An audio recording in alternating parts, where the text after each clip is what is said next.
two grand separations or grand schemes that you would find in the world of leather for upholstery applications. And what I mean by upholstery applications would be furniture as well as automotive. So those two grand separations are finished and unfinished leather. The definition is this. An unfinished leather is a leather that is strictly dyed and has no protective coating sitting on the surface. Whereas a finished leather is dyed, but then again there's an additional coating put on the surface that is pigment-based. So one strategy of an unfinished leather is strictly dyed, and the other strategy of a finished leather has a protective pigmented coating on it. Now I want to show you some examples. Let's start first with an unfinished leather. So this is an unfinished leather that we have here. What we see is a color presentation that is strictly dyed.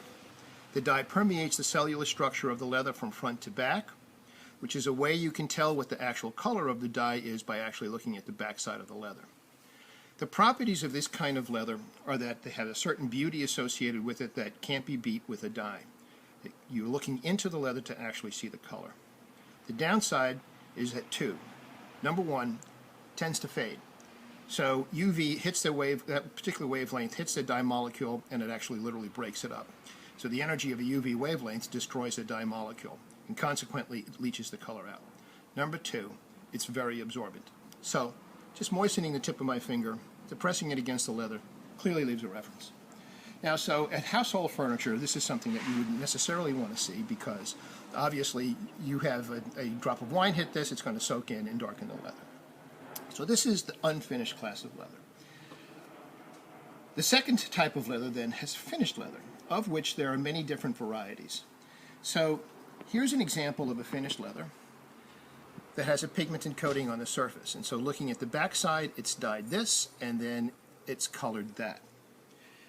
Here's another example of a finished leather that has a color on it that is a little bit more subtle in terms of a modeling effect or color variation effect. So this leather is dyed this and colored that. Here is an example of a more exaggerated differential. So you look at the underside here, so it's dyed this and then colored this. Now if you look at this particular piece of leather, you can see that there is color variation across the surface. Well, how is that attained? And this is one of the things that I really want to spend some time talking about. This is attained using something called a base and print concept. So what does this mean? Well, it means that there's a layered coloring effect. There's a base color applied to all leather surfaces, which is one uniform color, one monochromatic color, something similar to this. And then over the top of that is a darker color. That darker color is applied somewhat erratically, creating this modeling effect. Here is another example. A lighter color underneath, a darker color applied over the top, applied erratically, creating a modeling effect. The whole purpose of doing this is to have something that has a little bit of organic nature to it, which is how leather would look in its organic state. So here's another example that shows a gradation effect of that darkening.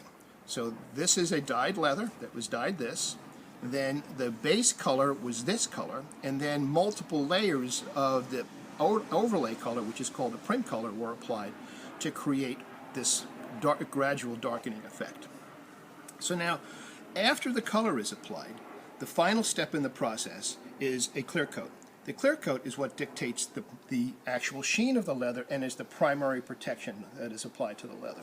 So here's two examples of two different kinds of clear coat.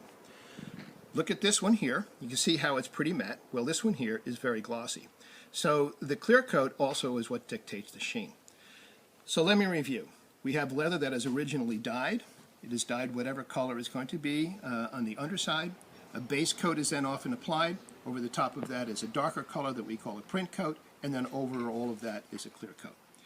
Now, what's important to understand is that the manufacturers of furniture are assemblers. They just basically build the furniture, putting whatever leather they acquire onto it. So the people that actually understand leather are the tanneries that manufacture the leathers. Some tanneries don't do such a great job in actually putting the appropriate kind of chemical resistance and wear resistance into the clear coat, and consequently you